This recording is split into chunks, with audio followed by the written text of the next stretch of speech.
Olá, sejam todos muito bem-vindos. Vamos iniciar aqui a nossa exposição da lição bíblica de adultos da CPAD, que tem como título da lição As Profecias Despertam e Trazem Esperança. Conteúdo este remetendo às lições bíblicas adulto da CPAD, que tem como grande tema esse trimestre a supremacia das Escrituras, a inspirada e inerrante e infalível Palavra de Deus. Convido você para que possa acompanhar este conteúdo de ponta a ponta. Teremos aqui algumas reflexões, algumas questões que eu acho pertinentes a considerarmos sobre esta importante lição bíblica. Se você estiver acessando esse conteúdo posteriormente, recomendo fortemente que você compartilhe este conteúdo, curta, se inscreva no canal, caso você esteja acompanhando no YouTube, tá certo? Vamos tocar aqui nossa conversa, nossa apresentação, e vamos partir aqui dentro de algumas questões que vamos primeiro tratar aqui do texto áureo, certo? Tem aqui uma contribuição muito importante, que diz assim: bem-aventurado aquele que lê e os que ouvem as palavras desta profecia, e guardam as coisas que nela estão escritas, porque o tempo está próximo. Apocalipse, capítulo 1, versículo 3. A verdade prática diz assim: as profecias são mensagens que expressam a soberana vontade do Senhor. Elas servem para alertar o povo de Deus, produzindo esperança e confiança nas promessas divinas. Temos uma série de textos bíblicos nas leituras diárias, que recomendo que os irmãos fortemente considerem a leitura das mesmas e a eventual aplicação em suas respectivas salas. A leitura bíblica em classe se encontra em Jeremias, capítulo 1, do versículo 4 ao 10, depois Joel, capítulo 1, do versículo 1 ao 3, e Apocalipse, capítulo 1, do versículo 1 ao 3. Esses textos têm em comum, não vou me deter exatamente à leitura deles, mas expressando que todos eles mencionam que Deus, o Senhor, ele tem uma palavra dirigida a um determinado grupo de pessoas, uma determinada pessoa, no caso de Joel, né? E demonstra que a profecia, né, a palavra de Deus, ela não apenas ocorre para uma pessoa específica, mas para um grupo de pessoas. No caso de Apocalipse capítulo 1, de forma mais enfática, eu vou ler o primeiro versículo que diz assim: revelação de Jesus Cristo, a qual Deus lhe deu para mostrar aos seus servos as coisas que brevemente devem acontecer. E pelo seu anjo as enviou e as notificou a João, seu servo.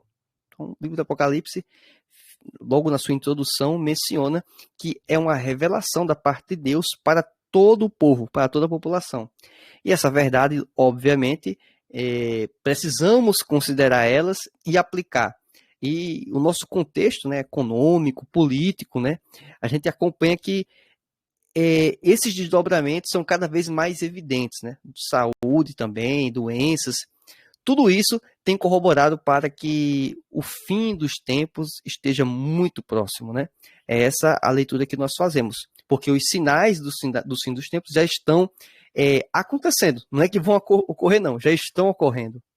E aí temos, inclusive, um período de guerra e rumores de guerra, né? No caso aí de uma ampliação de guerra.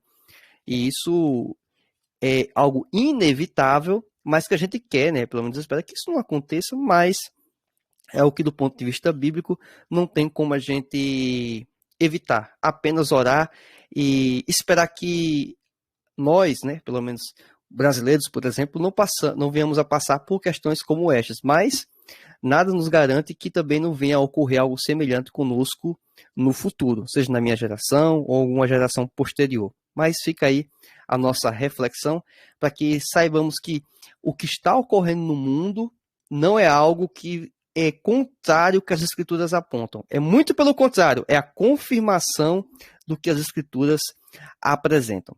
Bem, temos aqui nossa introdução, que fala sobre os livros proféticos do Antigo Testamento. Aí diz que se dividem em profetas maiores e profetas menores. Por que é interessante fazer um rápido esclarecimento sobre isso, profetas maiores e profetas menores? A ideia de profetas maiores não é em relação a profetas mais importantes, ou muito menos alguém poderia pensar que eles têm uma estatura maior. Não tem nada a ver em relação à estatura, nem muito menos também em relação à importância, à relevância deles, ou por serem mais crentes, mais fiéis ao Senhor. Não tem nenhuma relação com isso. a ideia de profetas maiores e profetas menores se dá em virtude da extensão dos livros dentro do Antigo Testamento. Então, livros maiores, eles são enquadrados, né, como profetas maiores. Então, é basicamente isso. Então, temos Isaías, Jeremias, Lamentações, Ezequiel, Daniel. Todos esses livros são livros muito mais extensos. Esses são os livros dos profetas maiores. Mais uma vez, repito, não é porque eles são mais importantes, é porque a extensão do conteúdo, a quantidade de palavras, o escrito é maior. Também temos os profetas menores. Obviamente, já fica muito mais fácil entender o que seriam os profetas menores. Os livros menores, geralmente aqueles livros que quando tem uma leitura oficial na igreja, alguém pede para ler algum desses livros, e algumas pessoas têm um pouco mais de dificuldade do manuseio, até de localizar os referidos livros, porque são livros pequenos, ficam, né, um ao lado do outro, então muitas vezes temos que recorrer até o sumário, né, para poder ali encontrar mais ou menos a ordem para aquela pessoa que talvez não ainda decorou ou aprendeu, né, digamos assim, a ordem dos livros, principalmente do Antigo Testamento, que é o que estamos colocando aqui em xeque. Também vale mencionar que essa ideia de livros proféticos ou um conteúdo profético permeia toda a Bíblia, né? Praticamente, não sei se eu poderia afirmar, mas qual livro que não teria, né, algum conteúdo nesse sentido? Creio que todos tenham. Alguns, obviamente, com uma maior ênfase, exatamente como estamos abordando hoje, outros com menor ênfase, mas não deixa de ter esse tipo de conteúdo. Então, essa divisão, mais uma vez reforço, de livros proféticos, se dá não porque os outros não possuem esse tipo de conteúdo, mas é porque esse tipo de conteúdo, ele tem uma como é que eu posso dizer?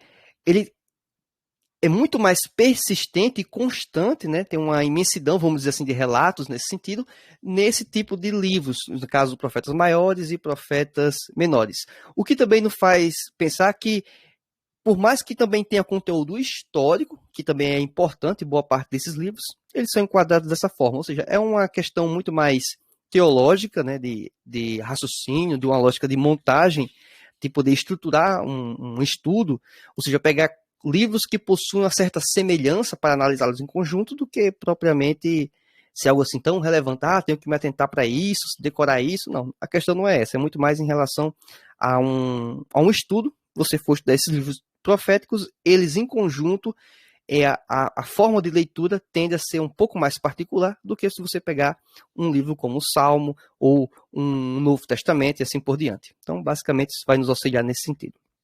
Logicamente, tem livros que tratam de conteúdo pré-exílio e pós-exílio também, então isso é relevante mencionar. Bem, aí quando falamos sobre os profetas maiores, que é o nosso tópico 1, temos aqui uma questão que fala no subitem 1, que é os profetas e a profecia. Então, por mais que a profecia ela seja algo inerente em toda a Escritura, ela precisa de alguém mencionar essa profecia. E o que é que Deus faz? Ele utiliza de pessoas para isso. Ele poderia não utilizar de pessoas? Poderia. Ele poderia utilizar anjos, inclusive, se ele assim quisesse. Mas ele utiliza de pessoas para comunicar esta verdade. A gente percebe ao longo de toda a Escritura Sagrada que o cuidado de Deus para com o povo é algo persistente. Deus ele menciona acontecimentos vindouros, consequências das atitudes das pessoas, um juízo, a todo momento, durante toda a Escritura. O Antigo Testamento, né, e enfaticamente nesse contexto aqui dos profetas maiores e menores, é algo persistente. Mas também temos esse tipo de conteúdo, como já vimos logo na leitura oficial, também em Apocalipse, que esse tipo de conteúdo se aplica basicamente àquela igreja, naquele período, lógico, né, e às gerações posteriores, que inclui a nossa. Então, perceba que a aplicação desse raciocínio, de entender um pouco do conteúdo profético, das profecias, ainda é muito importante. Ainda é muito importante. Então, porque vai ter consequências de atos que foram mencionados lá em Apocalipse que estão acontecendo nos nossos dias. Atos mencionados lá em Mateus, né, capítulo 24, enfaticamente, também está tendo desdobramentos nesse nosso período de tempo, né? Então, a gente também não pode pensar que, por mais que pareça que os sinais dos tempos estão muito evidentes, e estão em evidência, na verdade, mas pensar que a vinda de Jesus pode ocorrer certamente, digamos, em 5 anos, 10 anos, às vezes por alguém quer estabelecer período para a volta de Jesus. Não dá para afirmar isso. Imagina só que a gente estava passando no período, por exemplo, da Segunda Guerra Mundial, né, falando sobre guerra, em que também teve pestes, doenças, inclusive décadas anteriores, como a gripe espanhola, e as pessoas poderiam pensar, os crentes, que ali seria a antessala, digamos assim, para o arrebatamento da igreja. E não ocorreu no período da gripe espanhola, não ocorreu no período da Idade Média, vamos dizer assim, a peste negra, né, toda a Europa, né, dizimou milhares de pessoas, morreu milhares de pessoas. Também temos o período da Segunda Guerra Mundial, em que tem um líder, Hitler, né, que invadiu, perseguiu milhares de pessoas, né, e trouxe morte para muita gente, e mesmo assim Jesus não voltou naquele período. Estamos passando por um período também muito complicado da história, mas isso apenas apresenta a volta de Jesus. Não quer dizer que Jesus vai voltar exatamente agora. Nós, como pentecostais, temos o conhecimento, né, e pelo menos a maioria acredita dessa forma, que a volta de Jesus é iminente. E do ponto de vista bíblico, né, uma pessoa ou outra pode ter uma visão distinta, os elementos necessários para a volta de Jesus já estão todos cumpridos. Só falta Jesus voltar. Então, alguns erroneamente distorcem lá o Mateus capítulo 24, mencionando que é preciso todas as pessoas terem ciência da palavra de Deus para que Jesus volte. Não é assim. Esse argumento aí, ele é bem fraco, vamos dizer assim. Então, a gente não vai entrar nessa discussão porque não é o momento para esse tipo de diálogo, né, ou discussão. Vamos deixar em um momento posterior, quando a gente tiver a oportunidade de estudar esse tema com maior necessidade, né, e prontidão. Bem, avançando aqui um pouco mais no nosso tópico 1, que fala sobre os profetas e a profecia, é também importante mencionar que Deus ele falou de diversas maneiras, como em Hebreus capítulo 1, versículo 1 menciona. Mas a forma dele transmitir esse conteúdo passa por pessoas, certo? Então, assim, o emissário é uma pessoa que tem ouvido essa mensagem do próprio Deus, uma revelação de Deus, e ele transmite isso para as pessoas. Bem, no subitem 2 temos os profetas Isaías e Jeremias, ou seja, é feita aqui uma subdivisão dentro dessa lição bíblica sobre alguns conteúdos. Então aqui vai dar uma ênfase em Isaías e Jeremias. Ambos, eles denunciavam a rebeldia do povo, né, e apontavam o cativeiro como um juízo divino, como Isaías 5,13. E isso é interessante, o povo desobedecia a Deus e Deus dizia, olha, vai acontecer tal coisa, porque vocês estão desobedecendo e vai ter essa consequência. E aquilo acontecia. E teve esse alerta. Isaías também, ele foi conhecido, né, considerado como o profeta messiânico. É o profeta, digamos assim, que mais menciona a respeito do Messias, a respeito do Salvador. Então, por isso que ele é encarado, né, tem alguns chamam de profeta messiânico. É porque Isaías é melhor do que os outros? Não, é porque Isaías ele foi o mais utilizado nesse sentido, de mencionar sobre a vinda de Jesus Cristo, o Messias, o Redentor, para salvar toda a humanidade. Isso aqui é uma característica que Isaías ele prevalece, né? E outros livros que não vão mencionar tanto a referência, né, a volta de Jesus, a vinda de Jesus, quer dizer, não deixam de ser proféticos, porque tem outros elementos que eles consideram. O livro de Jeremias, também temos o livro de Lamentações, de autoria, obviamente, do próprio Jeremias, né, autoria humana. Ele registra o clamor de Judá pelo perdão divino. Exatamente, inclusive, o próprio termo do livro, Lamentações. Lamentando, né, a tristeza, inclusive, do período em que o povo estava sofrendo diante, inclusive, das próprias palavras que o Jeremias tinha anunciado anteriormente, mas o povo de Deus ele não considerou isso e tiveram que pagar, e pagar com certo sofrimento, certo? Mas isso aí é com o propósito não de matar o povo, né? É importante até falar isso, né? O propósito era fazer o povo aprender. E tem diversas formas de aprender. Uma é aquela forma talvez seria ideal. A pessoa menciona o que seria o correto, Deus mencionava o que queria, e diz, olha, esse aqui é o padrão, esse aqui é o correto, esse aqui é o adequado. Tentem fazer, sigam esse caminho. As pessoas deliberadamente resolveram desobedecer e houve, de certa forma, uma disciplina, um castigo, que foi exatamente o exílio. E com o sentido de provocar no povo um arrependimento. Então, o arrependimento para que o povo possa voltar em direção a Deus, se voltar para Deus, para que possam trilhar o caminho melhor para eles mesmos. Deus continua sendo Deus, independente das nossas escolhas. Mas nós podemos escolher muito mal e sofrer com essas nossas escolhas. E Deus está preocupado que nós façamos a escolha correta. E algo muito interessante também, né, desse ponto de vista do tratamento de Deus. Deus, ele permite que nós façamos escolhas equivocadas. Ele nos dá liberdade, livre-arbítrio, o que para alguns poderia ser até um absurdo, né? E a gente vê aí por aí que alguns governantes, que não têm nenhum tipo de controle total, né, como Deus tem, obviamente, tentam impor e escolher o que é melhor para as pessoas, o que não faz sentido algum, né? Então, o próprio Deus, que poderia escolher sempre o melhor para a gente, que pode escolher, né? Sempre o melhor para a gente, poderia colocar a gente nesse caminho sempre, teria poder para isso, ele não faz.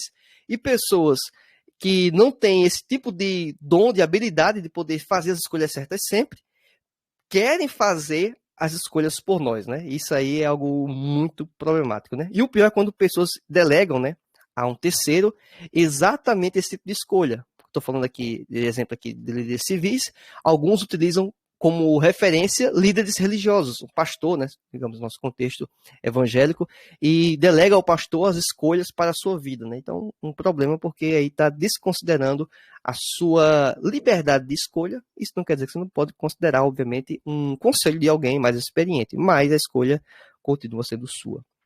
Bem, os profetas Ezequiel e Daniel, eles profetizaram na Babilônia, e Judá estava no exílio e tinha o coração obstinado, segundo Ezequiel, capítulo 2, versículo 4.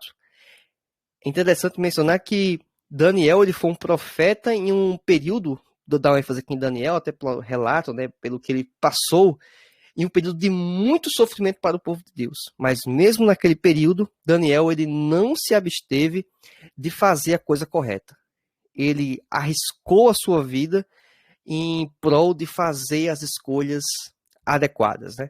Ao ponto de ser lançado na cova dos leões, porque estava obedecendo a vontade de Deus, o interesse de Deus, de ele continuar tendo comunhão com ele, né? Ou seja, orar, né? A oração de Daniel enfureceu e muitas pessoas e fez com que ele chegasse a passar por uma situação muito problemática, mas que Deus deu livramento para ele, né? E Daniel fez uma série de menções proféticas muito relevantes. Uma delas é sobre a estátua, né, o sonho que ele teve da estátua, em que cada um daqueles membros daquela estátua representam períodos da história. Então, uma pessoa ou outra pode dar uma interpretação aí diferente, mas a interpretação mais ortodoxa, mais comum, é que os membros daquela estátua representavam impérios que viriam, né, posteriormente, e esses impérios, percebemos que cabalmente esse tipo de profecia ela está se cumprindo. Estamos agora no pé da estátua, né, aonde temos uma composição de barro e de ferro, em que é frágil isso, de certa forma, porque não é só ferro, né, que seria, digamos, um metal mais resistente, mas também tem um barro, e nenhum desses componentes ele se sobressai, né? Exatamente indicando o que temos hoje no cenário global de multipaíses, e que nenhum país consegue impor a sua dominância, seja de que forma você queira imaginar, econômica ou até mesmo bélica, né? Na força. Isso não acontece. Um momento propício, inclusive, para a destruição de todos esses impérios, né, ao longo da história, quando Cristo ele retornar para governar unicamente toda a Terra, né, todo o universo. Bem, vamos avançando aqui um pouco mais. Daniel também aqui menciona na lição, foi para o exílio, porém como um dos oficiais da corte. Daniel 5:29. Uma história que é bem interessante, porque por mais que o povo de Deus estava sendo levado em cativeiro, algumas pessoas possuíam um conhecimento, uma habilidade especial, e elas eram recrutadas também para funções mais importantes, mais especiais dentro do império. O que aconteceu com Daniel? Ele se destacava dentre aquelas opções, obviamente tem a mão de Deus nisso, não tem como discutir, e Daniel chegou a ter posições mais relevantes dentro do império que estava escravizando o próprio povo dele, né? Então, é interessante como essas coisas ocorrem, né, ao longo da história. E basicamente também é mencionado aqui na própria lição bíblica que houve um período sim de restauração, né? E Também o próprio livro de Daniel menciona sobre a vinda de Cristo e o advento do anticristo, bem como também o julgamento final. Então, essas profecias, diz aqui a lição bíblica, despertaram a esperança de reconciliação com Deus. E tem esse fator muito interessante das profecias bíblicas, porque elas permitem o povo a se aproximar de Deus novamente, a se reconciliar com Deus. E geralmente em períodos de muita adversidade, as pessoas tendem a considerar esses alertas que Deus fez. É o que está acontecendo, vez por outra, ao longo da nossa história mais recente, né? Passam-se períodos de dificuldade de saúde, como a pandemia, né? Uma peste, vamos dizer assim, que se alastrou no mundo todo. Muitas pessoas se voltam para Deus nesse período de crise. Estamos passando por um período de instabilidade política, econômica, grande parte dela hoje, por causa dessa invasão da Rússia na Ucrânia, o que já está afetando a vida de milhares de pessoas na Rússia e na Ucrânia em especial, né? Mas que também vai se alastrando para outros países, né? Nem que seja do ponto de vista econômico, né? Por mais que está tendo uma segurança de preços dos combustíveis, né? Por exemplo, mas provavelmente daqui a algum tempo vai ter algum tipo de aumento, né? Por mais que estamos em ano de eleição, e aí tem esse elemento também que colabora para que exista um certo controle dos preços por parte dos governantes. Mas só para poder ilustrar, fora outras questões que podem respingar aqui na nossa economia, e aí, por mais que estejamos distantes, a guerra não é aqui, nem no nosso continente mas ela pode chegar aqui e ter consequências, e aí afeta todo mundo, né? Inclusive, principalmente os mais pobres. Item 2, nosso tópico, os profetas menores. Temos aqui no subitem 1, falando sobre os profetas do Reino do Norte. Diz aqui que 2 profetas menores profetizavam para Israel, que foi Amós e Oséias. Um outro fator também interessante, às vezes a pessoa tem a sensação que esses profetas eles viveram em períodos distintos da história, como se um profeta começasse, né? Tinha a sua atividade profética, encerrava a sua atividade profética e um outro profeta iniciava. Logicamente que isso aconteceu, mas não era apenas assim. Existiam profetas que viviam em período semelhante, alguns atuando inclusive, uns no Reino do Norte, outros no Reino do Sul, só para ilustrar. Então eles eram contemporâneos. Não quer dizer que eles chegaram a se conhecer, mas que eles operaram e viveram, vamos dizer assim, em períodos, pelo menos alguns anos, estiveram na ativa em período semelhante, em período recorrente. Então, esse é um fato também a mencionar, dar essa ênfase aqui para vocês, para que não incorram na falha, né, ou principalmente o aluno, de pensar que eram profetas que ia lá, passavam o cajado de um para o outro e assim por diante. Também tinha isso, mas não era apenas assim. Alguns viveram em períodos contemporâneos. Bem, Amós e Oséias, né? Amós profetizou quando Israel vivia grande prosperidade. Amós capítulo 6, versículo 1. Contudo, Deus reprovava as ações do povo, tais como suborno, corrupção e injustiça. Amós capítulo 2, versículo 6 ao 8 e o capítulo 5, versículo 11. Em razão disso, Amós vaticinou o cativeiro como julgamento. Então, temos a referência a Amós capítulo 6, versículo 7. Perceba que essa questão de suborno, de injustiça, corrupção, coisas que não são exclusivas para o nosso período da história, nem sequer para brasileiros. Isso aí é algo que acontece recorrentemente na estrutura política, econômica do mundo, né, ao longo da história. E aqui percebemos dentro do cenário de Israel, do povo de Deus, esse tipo de coisa acontecendo, num cenário, inclusive, que aponta aqui o próprio texto da lição bíblica, muito positivo. Ou seja, quando a pessoa, na verdade, não deveria nem sequer ter esse tipo de motivação, porque economicamente ou até mesmo financeiramente está bem, mas a pessoa recorre ainda a artifícios para poder aumentar o seu ganho próprio, né? De forma, obviamente, ilícita, de forma antiética. E isso também trouxe consequência, e Amós trouxe essa mensagem. E é interessante que, se formos perceber e comparar os relatos das profecias, a grande maioria delas, geralmente é o quê? É de alerta. É de indicar que a coisa está caminhando de forma equivocada e que precisa ter algum conserto. É interessante, né? Ou seja, é muito mais alertas do que algo, vamos dizer assim, muito positivo. Por exemplo, as profecias messiânicas, né, principalmente no livro de Isaías, Então, algo muito positivo se falar, lógico, mas a gente percebe em muitos momentos a fala de Deus dizendo o seguinte: você vai ter punição, o povo vai ter punição porque está fazendo a coisa equivocada. Isso quer dizer que é todo o povo? É um outro fator também interessante. Não, não quer dizer que é todo o povo, mas é uma parte significativa do povo. Em alguns momentos, essencialmente a liderança. Os líderes civis que estão fazendo as coisas erradas. E isso traz, obviamente, consequência. Os líderes religiosos fazendo a coisa errada. Isso também traz consequência. E muitas vezes afeta todo o povo e todo o povo sofre. Por causa da escolha de quem? Do líder. O líder fez uma escolha equivocada, todo o povo paga pela escolha daquele líder. Né? E alguém pode dizer, mas por que isso acontece? O povo quis que tivesse esse tipo de liderança, o povo quis que fosse dessa forma. Então, é consequência das escolhas equivocadas do próprio povo.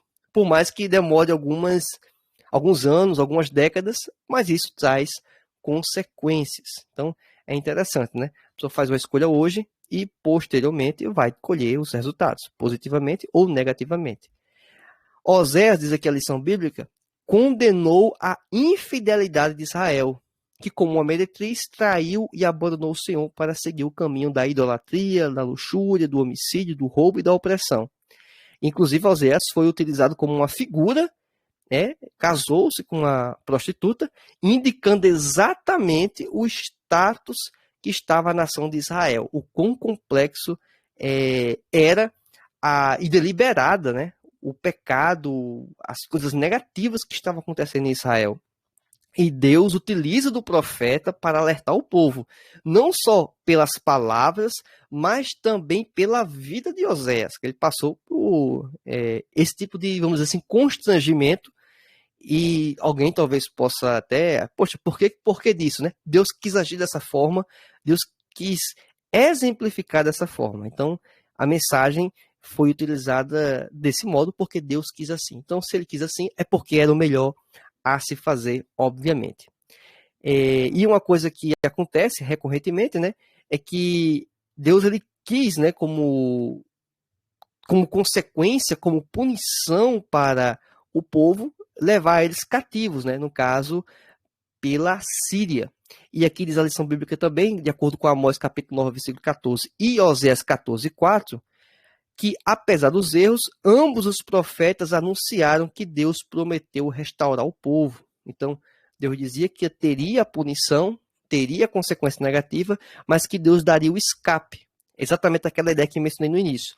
Deus ele não quer, digamos, aniquilar. Deus não quer acabar com o povo, não quer matar o povo. Ele quer o quê? Restaurar o povo.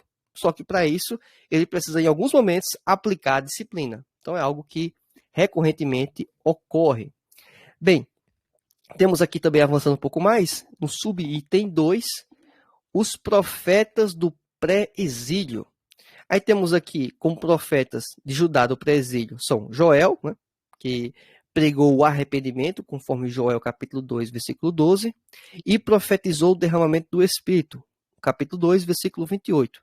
Também temos Miqueias, que denunciou a falsa espiritualidade, Miqueias capítulo 2, versículo 11, e o capítulo 3, versículo 11. Anunciou também a destruição de Jerusalém e o cativeiro babilônico, e a restauração de Judá, conforme Miqueias capítulo 3, versículo 2, e o capítulo 4, versículo 10. Temos também Abacuque, que reclamou da violência do litígio e da sentença distorcida. Abacuque capítulo 1, do versículo 1 ao 4. Vaticinou também que Deus usaria os babilônios para punir a nação, de acordo com o capítulo 1, versículo 6.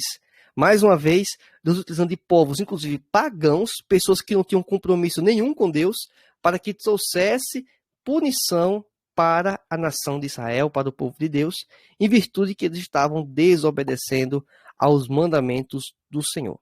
Também temos Sofonias, que apontou os pecados dos príncipes à destruição no grande dia do Senhor, conforme Sofonias capítulo 1, versículo 4, capítulo 8, Sofonias capítulo 1, versículo 4, 8 e 14. Aí sim. E também temos a restauração do remanescente, Sofonias capítulo 3, versículo 13. Todas as profecias abordam o juízo, mas enfatizam a misericórdia divina em prover o livramento. Então, é algo de um período de tempo em que o povo sofre. Quer dizer que todo mundo vai passar pela bonança da restauração? Não, porque algumas pessoas, inclusive, vão morrer durante esse período. Mas como povo, em geral, há a punição e há a restauração. De forma individual, alguns vão passar muito mais pelo sofrimento, outros um pouco mais pela restauração. É assim que acontece em virtude, obviamente, do período de vida daquelas pessoas naquele momento. Também temos aqui os profetas pós-exílio. E aqui temos 3. Primeiro, Ageu, certo? Também temos, cadê aqui? Malaquias. E também temos Zacarias. Todos esses 3 são os profetas do pós-exílio. Ageu, ele persuadiu o povo a reconstruir o templo. Ageu capítulo 1, versículo 2 ao 6. E prometeu prover os recursos para a construção. Capítulo 2, versículo 8. Também temos aqui que Deus assegurou que a glória dessa casa, né, seria maior do que a primeira, conforme Ageu capítulo 2, versículo 9. Que inclusive o texto, a aplicação desse texto bíblico é muito diferente do que geralmente, pelo menos na minha bolha, né, eu vejo sendo aplicado, né? Que a glória da segunda casa vai ser maior do que a primeira. As pessoas geralmente fazem uma aplicação equivocada desse texto e não com base no contexto em que se aplica aqui em Ageu.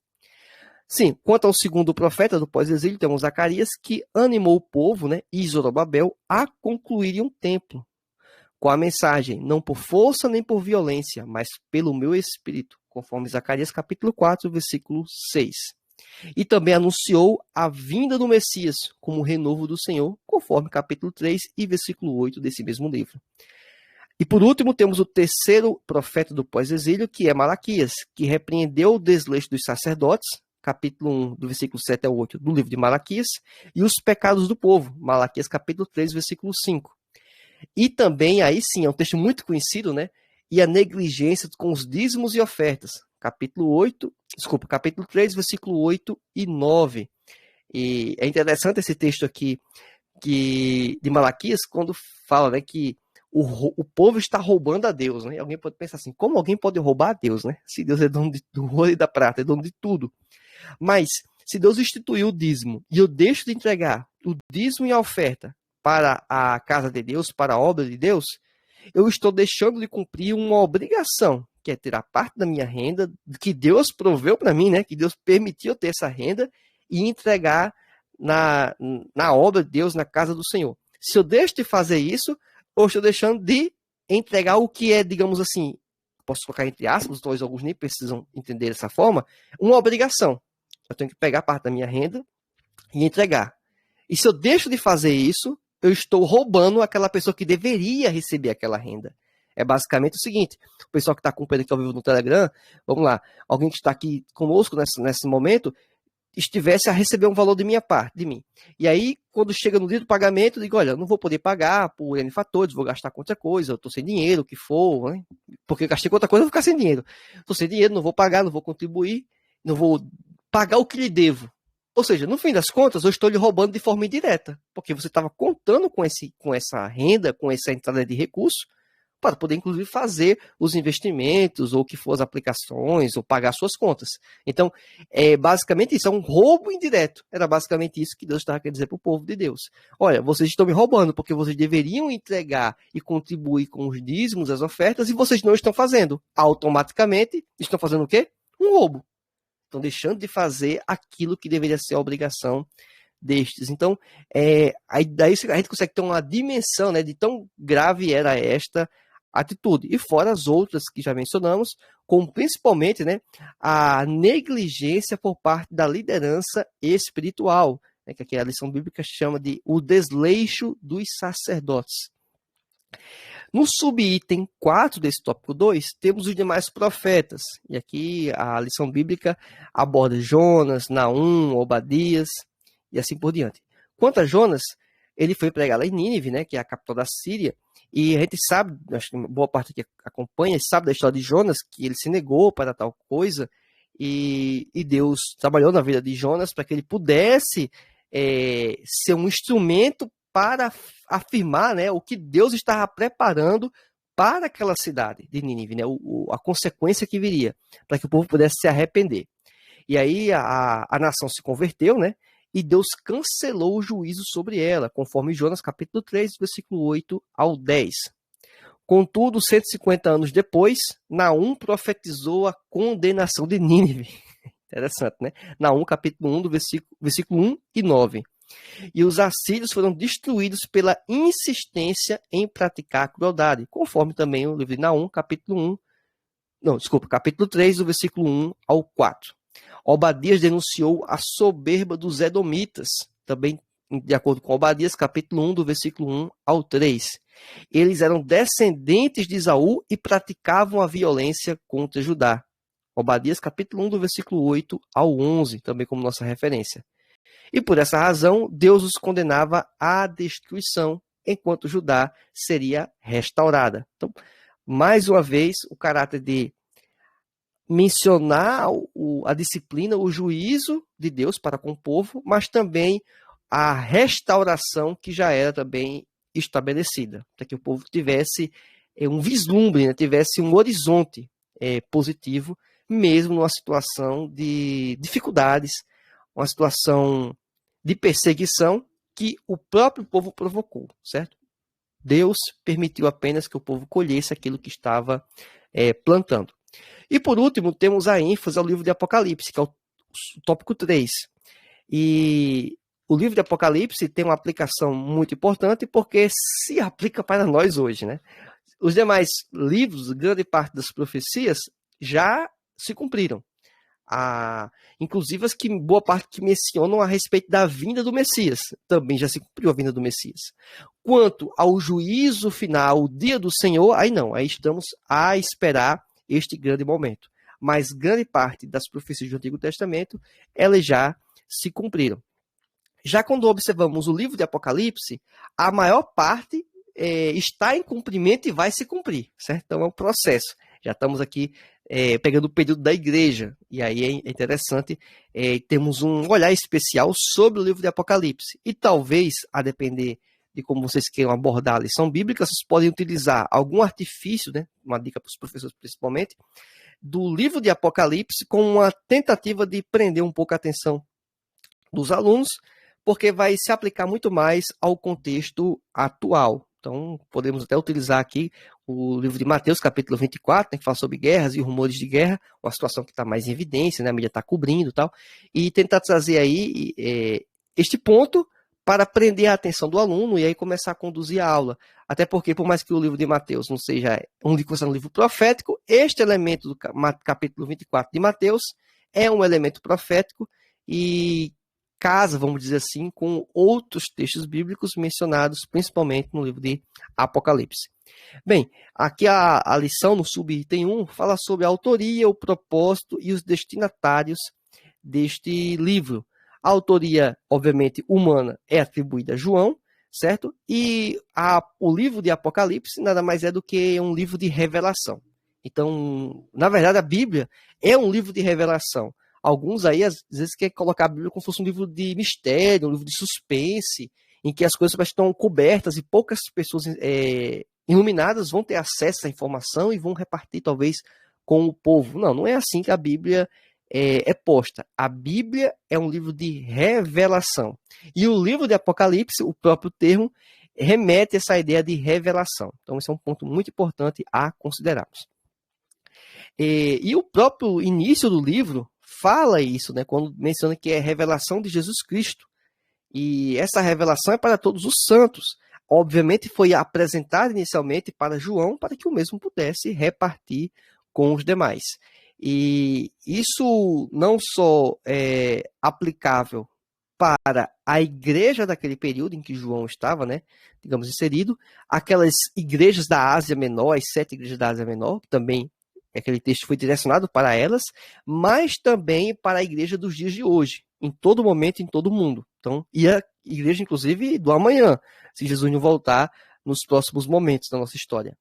Bem, no subitem 2, temos aqui uma mensagem de esperança.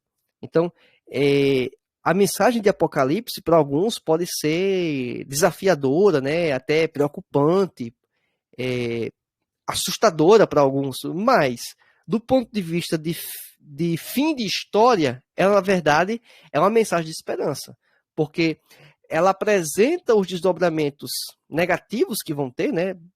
das consequências das escolhas humanas, é importante reforçar isso, mas que Deus ele vai dar uma resposta final, ele vai recompensar os justos e punir o mal. Isso é muito importante. A Bíblia apresenta que Deus vai recompensar os justos e vai punir o mal. Inclusive aquelas pessoas que, da ótica humana, não passaram pela punição humana, mas da punição divina, essas pessoas não vão escapar. E o livro do Apocalipse, ele demonstra essa faceta das escrituras em que o mal ele vai perder, o mal não vai prevalecer, tá certo? E aí, aquelas pessoas que esperaram em Cristo, morreram em Cristo, viveram para Cristo, essas pessoas vão desfrutar, né, da vida eterna com o próprio Senhor. E as pessoas, obviamente, que desconsideraram isso, vão passar um tormento eterno, né, longe de Deus, juntamente com Satanás e os demônios. Temos até textos bíblicos, obviamente, que a lição bíblica apresenta. Recomendo que os irmãos considerem, né, a leitura e a observação das mesmas. Mas, basicamente, é isso, né? Apenas destacar aqui que em Apocalipse 20:10 é mencionado, né, que Satanás ele será derrotado, né? E as pessoas que esperaram em Cristo, que venceram, né, em Cristo, elas vão herdar a Nova Jerusalém. Apocalipse capítulo 21, do versículo 2 ao 4. E aí fica, né, a necessidade da igreja, ansiosa, na verdade, clamando aí, como diz Apocalipse 22:20, ora vem, Senhor Jesus, né? Maranata. E isso aí é a expectativa que todos nós temos, e principalmente nós pentecostais, que geralmente a grande maioria, né, se não for a totalidade, acredita que a volta de Jesus, ela é iminente, pode acontecer a qualquer momento, que vamos desfrutar deste maravilhoso período, né, que vai ser toda a eternidade, juntamente com o Senhor Deus. Bem, como conclusão, diz aqui a lição bíblica, quero apenas replicar o conteúdo, diz assim: a mensagem dos profetas é de suma importância para despertar o cristão nos livros proféticos. A soberania, a justiça e a misericórdia divina estão claramente reveladas. Os fatos narrados comprovam o poder, a autoridade e o controle divino sobre todas as coisas.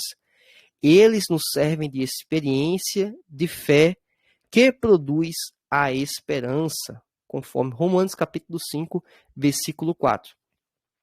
Bem, basicamente é esse o nosso contexto da lição bíblica de hoje. Recomendo que os irmãos sempre, se porventura for necessário ainda, fazer uma rápida reapresentação daquela estrutura dos tipos de livros, para quem talvez está não tão atento, e explicar que esse é apenas um recorte em cima dos livros proféticos, certo?